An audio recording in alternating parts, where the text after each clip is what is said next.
ஒரு அமைதியான கிராமத்தில் ராமு என்ற ஒரு மண்ணெண்பாணி வேலை பார்த்தவன் வாழ்ந்தான். அவன் செய்த மண்பானைகள் மிகவும் அழகாகவும் புகழ் பெற்றதாகவும் இருந்தன.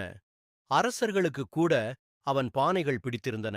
ஆனாலும் ராமு எப்போதும் தாழ்மையுடன், எளிமையாக அனைவரையும் மரியாதையுடன் நடந்து கொண்டான். ஒரு நாள் ஒரு கர்வமுள்ள வணிகர் அந்த கிராமத்திற்கு வந்தான். ராமுவின் சிறிய குடிசையை பார்த்தவுடன் அவனை இகழ்ந்து கூறினான். நீ மண்ணை பானியாக மாற்றுகிறாய், ஆனால் நான் தங்கத்தை வியாபாரம் செய்கிறேன். உன்னால் என்ன சாதிக்க முடியும்? ராமு சிரித்தவாறு கூறினான்.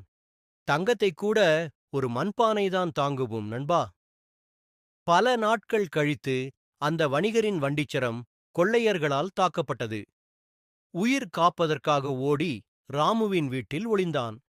ராமு ஏதும் இல்லை போல அவனை உணவும் தங்குவும் இடமும் அளித்தான்.